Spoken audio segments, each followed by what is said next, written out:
என் அன்பு தமிழ் நெஞ்சங்களை அனைவருக்கும் வணக்கம். இன்னைக்கு நம்ம என்ன பார்க்க போறோம்னா டெட்டு பேப்பர் 2 இலக்கண பகுதியில் 6ஆம் வகுப்புல ஃபர்ஸ்ட் ஹெட்டிங் நம்ம ஆல்ரெடி பார்த்தாடிச்சு. அதுக்கான லிங்க் நான் டிஸ்கிரிப்ஷன்ல தரேன். இப்போ நம்ம செகண்ட் ஹெட்டிங் தான் பார்க்க போறோம். மொழி முதல் இடை கடை எழுத்துக்கள். வீடியோ பார்க்குற எல்லாரும் லைக் பண்ணுங்க, சப்ஸ்கிரைப் பண்ணுங்க, ஃபாலோ பண்ணுங்க, சப்போர்ட் பண்ணுங்க மக்களை. இப்போ நம்ம வீடியோக்குள்ள போலாமா? தமிழ் மொழி சொற்கள் நாம் எளிதாக ஒலிக்கும் வகையில தான் உருவாகியிருக்கு. நம்ம ஈஸியாக பேசுகிற மெத்தடில் தான் தமிழ் மொழி உருவாகிருக்கு. இதுவே நம்ம வேற்று மொழி சொற்களை பேசுகையில் நமக்கு தடுமாற்றம் ஏற்படும். இதுவே நம்ம அதர் லாங்குவேஜஸ்லாம் பேசும்போது கண்டிப்பாக மிஸ்டேக் பண்ணி இல்லை தடுமாற்றமாக ஒரு கான்ஃபிடென்ட் லெவலே இல்லாமல் ஒரு மாதிரி தான் பேசுவோம். நம் மொழியின் சொற்கள் இயல்புகளையும் மரபுகளையும் அறிந்து கொள்வது தேவையானது. நம்ம மொழியோட இயல்பையும் அதோட மரபுனா அதோட வழக்கம். எங்கள் தாத்தா காலத்துலேருந்து எங்கள் பாட்டி காலத்துலேருந்து இந்த வழக்கம் தான் இருக்குது, நாங்கள் இதை தான் ஃபாலோ பண்ணுவோம் அப்படிலாம் நாங்கள் சொல்லுவோம்ல. அதே போல் தான் தமிழ்லேயும் சில வழக்கம் இருக்குது. இந்த வழக்கப்படி தான் நம்ம ஃபாலோ பண்ணணும். அப்படி நம்ம ஃபாலோ பண்ணலன்னா தமிழில் இலக்கண பிழையெல்லாம் ஏற்படும். ஓகேங்களா? இப்போது சொல்லின் முதலிலும் இடையிலும் இறுதியிலும் எந்தெந்த எழுத்துக்கள் வரும் அதை பற்றி தான் நம்ம இப்போ பார்க்க போகிறோம். அதை தெரிஞ்சுக்கிட்டே நம்ம என்ன பண்ணலாம், தமிழ் மொழியை சூப்பராக பேசலாம். அது என்னென்னு இப்போ நம்ம பார்க்கலாம். கீழே உள்ள சொற்களை கவனியுங்கள். நன்றி, நன்றி, நன்றி. இதில் உங்களுக்கே தெரியும், பார்க்கும் போதே தெரியும் எந்த நன்றி கரெக்டாக இருக்கும். ஃபஸ்ட்டு ஒன்று இருக்குல்ல நன்றி, அதுதான் கரெக்டு.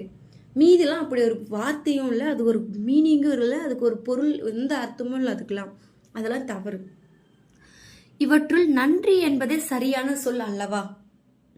ஆமாம், இதில் நன்றி என்ற வார்த்தை தான் சரி, அப்படிதானேன்னு கேட்குறாங்க. பிழையின்றி எழுத எந்தெந்த எழுத்துக்களை எங்கெங்கு பயன்படுத்த வேண்டும் என்று அறிந்து கொள்வது மிகவும் அவசியம். நம்ம எந்த மிஸ்டேக்குமே இல்லாமல் அழகாக தெளிவாக வார்த்தையை எழுதணும்னா எந்தெந்த வார்த்தையை எங்கெங்கே பயன்படுத்தணும் அப்படின்னு தெரிஞ்சுக்கிறது ரொம்ப முக்கியமானது இல்லைங்க? ஆமாம், அதை பற்றி தான் நம்ம இப்போ பார்க்க போகிறோம். தமிழ் எழுத்துக்களின் வகை தொகை பற்றி நம்ம ஃபர்ஸ்ட் ஹெட்டிங் நான் சொன்னோம்ல, அந்த ஹெட்டிங்கில் நம்ம என்ன அறிந்து கொண்டோம்? அதில் எல்லா எழுத்துக்களுமே இடம் பெறலை. அதில் ஓரளவுக்கு தான் நம்ம எழுத்துனா என்ன, எத்தனை வகைப்படும் அப்படி தான் நம்ம பார்த்துருக்கோம். இதில் நம்ம என்ன பண்ணலாம், டீப்பாக சொல்லின் முதல் எழுத்து எங்கே வரும், இடை எழுத்து எங்கே வரும், இறுதி எழுத்து எங்கே வரும், இது எல்லாமே டீட்டெயில்ஸை நம்ம பார்க்கலாம். ஓகேவா? மொழி முதல் எழுத்துக்கள், மொழி இறுதி எழுத்துக்கள். இன்னைக்கு நம்ம மொழி முதல் எழுத்துக்களை மட்டும் இன்னைக்கு நம்ம பார்க்கலாம். மொழி இறுதி எழுத்துக்கள் இன்னொரு வீடியோவை போடுறேன். ஏன்னா முதல் எழுத்தும் இறுதி எழுத்து நமக்கு குழப்பிக்க தேவையில்லை. ஃபர்ஸ்ட் முதல் எழுத்து நம்ம தெளிவாக பார்த்துடலாம். மொழி முதல் எழுத்துக்கள். முதல் எழுத்துக்கள்னா என்ன? இப்போ நம்ம எல்லாருக்கும் நேம் இருக்குது, நம்மளோட பேர் இருக்குது, அந்த பேரோட ஃபர்ஸ்ட் லெட்டர் தாங்க. எடுத்துக்காட்டுக்கு பாரதி அப்படின்னு ஒரு பேர் இருக்குன்னா அதில் பா என்பது என்னது, அதுதாங்க முதல் எழுத்து. இப்போ மொழி என்பதற்கு சொல் என்னும் பொருளும் உண்டு. மொழி என்பதற்கு என்னது, சொல் என்ற ஒரு பொருளும் இருக்கான். சொல்லின் முதலில் வரும் எழுத்துக்களை மொழி முதல் எழுத்துக்கள் என்பர். இப்போ ஒரு வார்த்தை இருக்குன்னா அதில் ஃபர்ஸ்ட் லெட்டர் வருங்கள்ல, முதல் எழுத்து, அதை தான் நம்ம என்னன்னு சொல்லுவோம், மொழி முதல் எழுத்துக்கள் சொல்லுவாங்களாம். சில எழுத்துக்களில் மட்டுமே சொல்லின் முதல் எழுத்துக்கள் வரும். அது என்னென்னு பார்ப்போமா? உயிரெழுத்துக்கள் 12. உயிரெழுத்துக்கள் 12 எல்லாருக்கும் தெரியும். நம்ம ஃபர்ஸ்ட் போட்ட வீடியோலேயே உயிரெழுத்துக்கள் 12 நம்ம சொல்லியாச்சு. அதுக்கு ஃபர்ஸ்ட் எழுத்து பார்ப்போமா? அம்மா, ஆடு, இலை, ஈ, உதடு, ஊதல், எலி, ஏணி, 5, ஒட்டகம், ஓடம், ஔடதம். ஔடதம்னா டேப்லெட் மாத்திரை தான் ஔடதம் சொல்லுவாங்க. ஓகேங்களா? உயிரெழுத்துக்கள் 12 அந்த முதல் வார்த்தைகள்லாம் நம்ம ஹைலைட் பண்ணி கொடுத்துருக்கோம்ல. ஃபர்ஸ்ட் லெட்டர் எப்பவுமே என்ன ஆகுமா, முதல்ல தான் வருமா. கா, சா, தா, நா, பா, மா ஆகிய வரிசைகளில் உள்ள எல்லா உயிர்மெய் எழுத்துக்களும் சொல்லின் முதலில் வரும். ஆகிய வரிசைனா என்னது? இப்போ இந்த கா, சா, தா, நா, பா, மா இந்த வரிசையில் மட்டும் தான் வருங்களா அப்படின்னு கேட்குறீங்களா? அப்படி இல்லை. கா வரிசைனா என்னது? கா, கா, கி, கி, கு, கு, கே, கே, கை, கோ, கோ, கௌ. இதுதான் காவோட வரிசை. இந்த கா வரிசையில் இருக்க உயிர்மெய் எழுத்துக்கள் எல்லாமே என்ன ஆகும், முதல் எழுத்தா வரும். அடுத்தது சால இருந்து சவ் வரைக்கும் இருக்கிற சா வரிசை உயிர்மெய் எழுத்துக்கள் எல்லாமே முதல் எழுத்துல வரும்.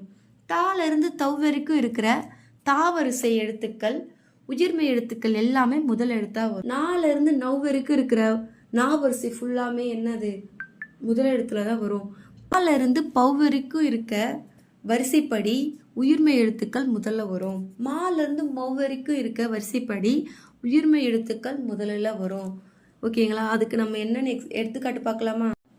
அதுக்கு இப்போ எடுத்துக்காட்டு பார்த்தா உங்களுக்கு இன்னும் ஈஸியாக புரியும்.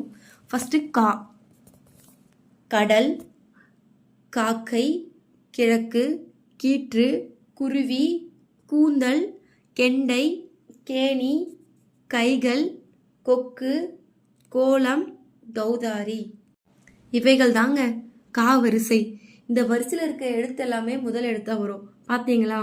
கா வந்திருக்கு, கா வந்திருக்கு, கீ வந்திருக்கு, கீ வந்திருக்கு, கூ வந்திருக்கு, கூ வந்திருக்கு, கே வந்திருக்கு, கே வந்திருக்கு, கை வந்திருக்கு, கோ வந்திருக்கு, கோ வந்திருக்கு, கவ் வந்திருக்கு.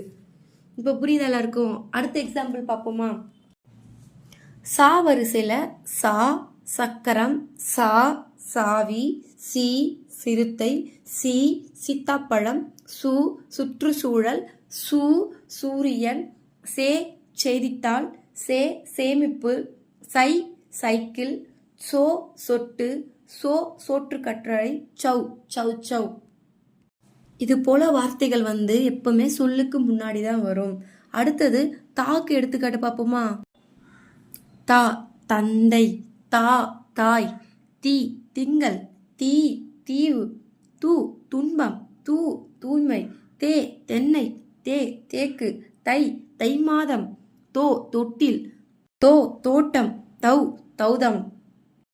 தௌதம்னா வெள்ளி, குளித்தல், இதெல்லாம் வந்து தௌதம். அடுத்தது நா வரிசை, அடுத்தது பா வரிசை, அடுத்தது மா வரிசை.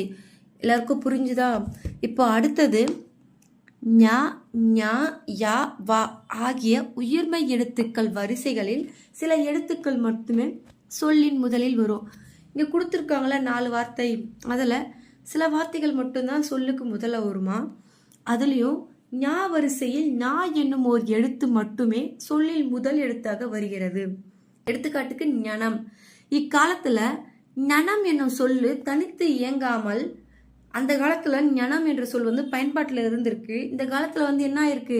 நனம் என்னும் சொல்லு வந்து தனித்து இயங்காம அங்கனம், இங்கனம், எங்கனம் என்னும் சொற்களில் மட்டுமே வழங்கி வருகிறது. நன்னம்னா என்ன பொருள்? இடம். ஓகேங்களா? லெட்டர்லலாம் நம்ம எழுதுவோம்ல, கடிதம்லாம் எழுதும்போது இங்கனம், விண்ணப்பம்லாம் எழுதும்போது. அடுத்தது நா வரிசையில், நா வரிசையில் இப்போ நம்ம கா வரிசையில் காலேருந்து கௌ வரைக்கும் ஃபுல்லாக அந்த எழுத்துக்கள் ஃபுல்லாக வந்து என்ன வரும்? முதல் எழுத்தாக வரும். நான் சொன்னேன். இந்த ஞா வரிசையில் என்னென்ன வரும்னு பாருங்க. ஞா வரிசையில் ஞா, ஞா, நே, நோ ஆகிய 4 எழுத்துக்களும் சொல்லின் முதலில் வரும். ஞா வரிசையில் இந்த 4 எழுத்துக்கள் மட்டும்தான் சொல்லின் முதல்ல வரும்.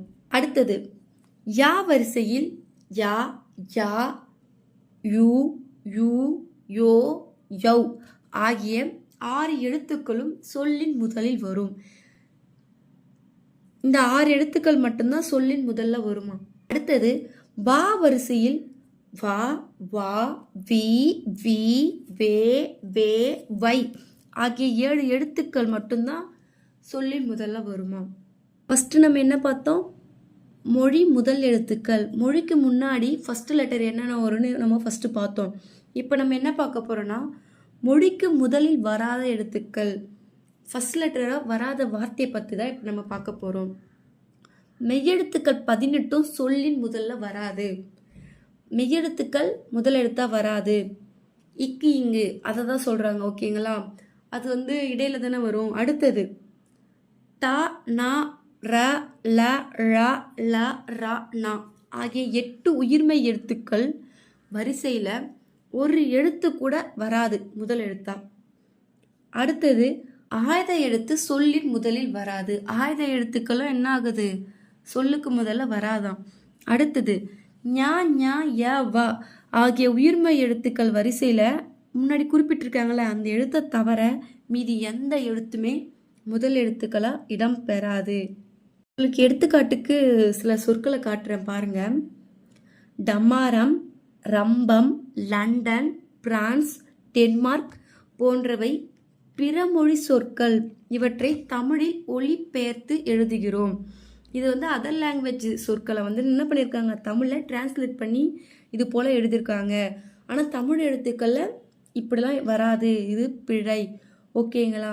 இன்றைக்கி நம்ம வந்து மொழி முதல்ல வர எழுத்துக்களும் மொழியில் முதல்ல வராத எழுத்துக்களை பற்றி நம்ம பார்த்தோம். நெக்ஸ்ட் வீடியோவில் மொழி இறுதியில் வரும் எழுத்துக்களும் இடையில் வர எழுத்துக்களை பற்றி நம்ம டீப்பாக பார்க்கலாம். இந்த வீடியோ உங்கள் எல்லாருக்கும் பிடிச்சிருக்கும்னு நினைக்கிறேன். எங்கள் சேனலுக்கு எல்லோரும் லைக் பண்ணுங்கள், சப்ஸ்கிரைப் பண்ணுங்கள், ஷேர் பண்ணுங்கள், சப்போர்ட் பண்ணுங்கள் மக்களே. தேங்க்யூ ஃபார் வாட்சிங்.